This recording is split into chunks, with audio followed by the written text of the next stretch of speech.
Girasole oppure oliva?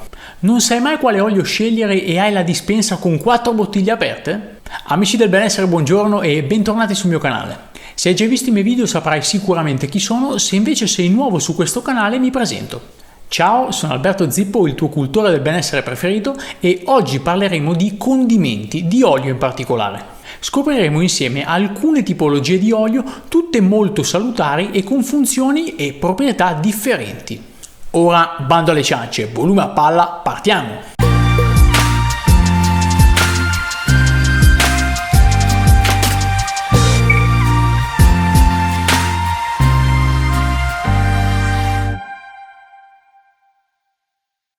Il mondo degli oli è davvero vasto e diversificato e solo con una ricerca approfondita è possibile conoscere prodotti davvero sani per il nostro organismo. Analizzeremo insieme gli oli da cucina più salutari, valutando come sarebbe meglio utilizzarli per trarre il massimo dei loro benefici, non solo in ambito alimentare ma anche nel settore cosmetico. Iniziamo dall'alimentazione.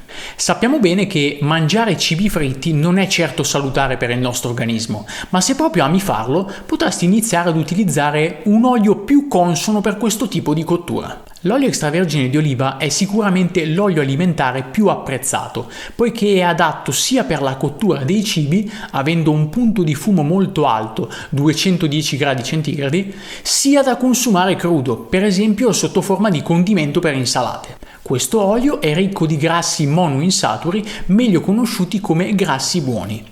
Tuttavia, per assicurare al meglio tali benefici, è opportuno selezionare gli oli ricavati da olive coltivate secondo metodi controllati e ancor meglio biologici, nonché soprattutto ottenuti tramite estrazione meccanica a freddo senza uso di additivi o sostanze chimiche che potrebbero gravemente alterare sapore e compromettere le sue proprietà.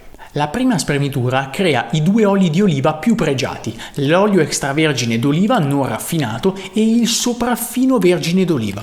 Dalla seconda spremitura derivano l'olio fine vergine d'oliva e l'olio vergine d'oliva. La sola dicitura olio d'oliva indica in genere un olio di qualità inferiore prodotto da spremiture successive. L'olio extravergine di oliva può donare numerosi benefici.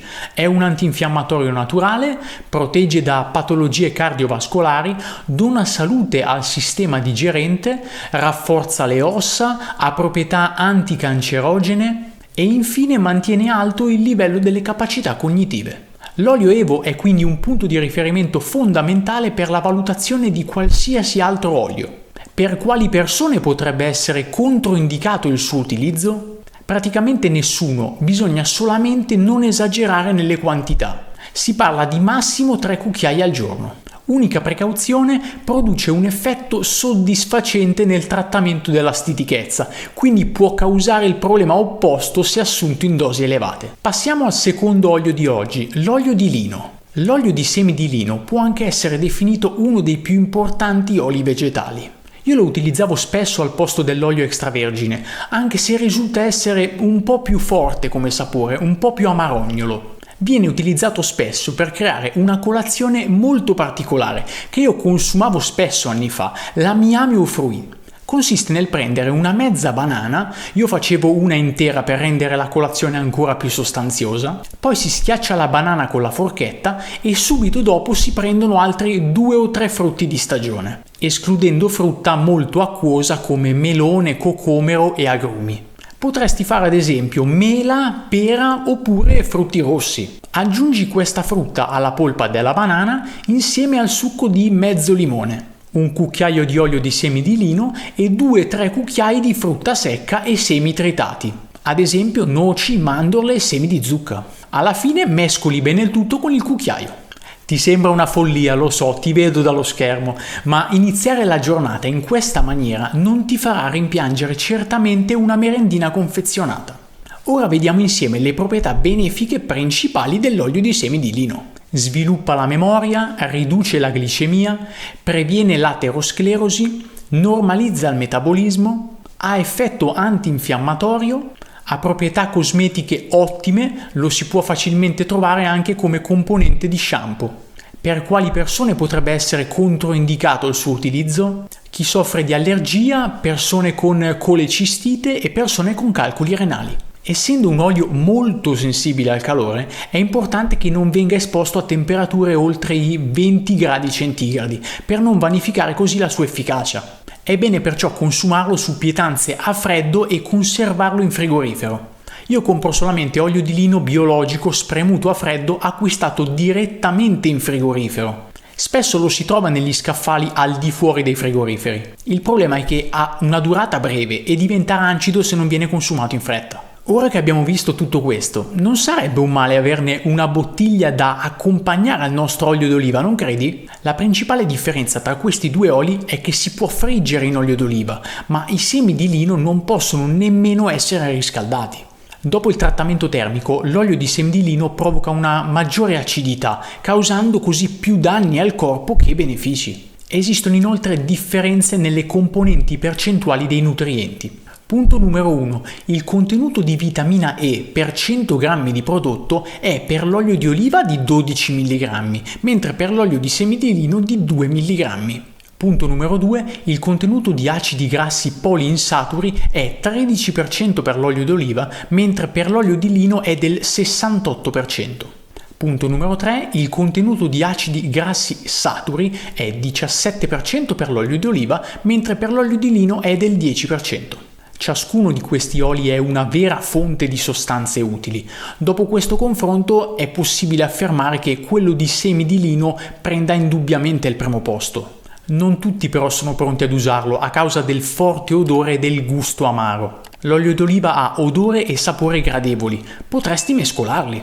Mettiamo il caso che questi due oli non siano di tuo gusto. Esistono altre valide alternative per il nostro palato e per la nostra salute? Sì, te ne posso consigliare due. Il primo dei due oli bonus di oggi è l'olio di canapa. È un olio dal sapore che ricorda la nocciola, che viene ottenuto dalla spremitura dei semi di canapa. I semi da cui si estrae l'olio di canapa sono tra i pochi semi commestibili a contenere l'acido gamma-linoleico, acido grasso essenziale della famiglia degli omega 6, noto per le proprietà antiossidanti e anticolesterolo. Quest'olio contiene una proporzione unica e quasi perfetta di amminoacidi essenziali omega 3 e omega 6, indispensabili per il corretto funzionamento dell'organismo. Contiene anche numerose vitamine e anche sali minerali come ferro, calcio, magnesio, potassio e fosforo. È un portento nel potenziare il sistema immunitario grazie ai fitosteroli presenti al suo interno. Un utilizzo regolare e misurato incide positivamente su disturbi del sistema osteoarticolare e muscolare, patologie autoimmuni, malattie antinfiammatorie, disturbi cardiovascolari e del metabolismo, patologie del sistema respiratorio e infine affezioni della pelle in generale, specie per la psoriasi. Il secondo olio bonus di oggi è l'olio di vinaccioli. È un prodotto utilizzato sia in cucina sia nella cosmesi. Il metodo di conservazione è il medesimo dell'olio di lino. I vinaccioli sono ricchi di calcio, fosforo, flavonoidi e acidi organici. Quest'olio contiene una buona dose di acido linoleico come per l'olio di canapa, ma ha un sapore più delicato, lievemente agrodolce e dal profumo di vino. È venduto solitamente in bottigliette da 500 ml e costa circa 6-7 euro, dunque più di un semplice olio comune, ma le quantità contenute sono tante. Si tratta di un olio piuttosto calorico che va consumato con moderazione. L'olio di semi d'uva è usato anche per friggere, in quanto ha un alto punto di fumo che si aggira sui 220-230 gradi centigradi e che permette di mantenere inalterati il gusto e le proprietà nutrizionali del cibo. Viene utilizzato anche per condire insalate o per marinare filetti di pesce o crostacei o semplicemente per condire le pietanze. In campo cosmetico è davvero un portento. La sua funzionalità più apprezzata è quella antiossidante. Quest'olio protegge la pelle contro l'invecchiamento e quindi contrasta gli effetti visibili dei radicali liberi. Protegge dagli agenti atmosferici e dal sole in caso di scottature. Inoltre è efficace per contrastare e proteggere la pelle secca da vento e freddo. Se si applica massaggiando la pelle ha effetti rassodanti e tonificanti, oltre ad avere proprietà stimolanti per la circolazione capillare. Dopo aver visto queste meraviglie della natura, ti è venuta voglia di provarne qualcuno? Scrivimelo nei commenti. Come dico sempre, fidati di te, sperimenta quotidianamente, ma soprattutto ascolta il tuo corpo, ti darà tutte le risposte che stai cercando. Anche per oggi ho concluso, non prima di ricordarti che puoi sostenermi senza alcun costo. In che modo? Se ti è piaciuto questo video lascia un bel like qui sotto, condividendolo con le persone che sai che potrebbero apprezzare. Se gli argomenti che tratto sono di tuo interesse, iscriviti al canale ricordandoti anche di cliccare sulla campanella, così da ricevere la notifica alla pubblicazione di un nuovo video. Spero di esserti stato d'aiuto anche oggi e averti fatto venire voglia di approfondire queste tematiche. Ci vediamo al prossimo video!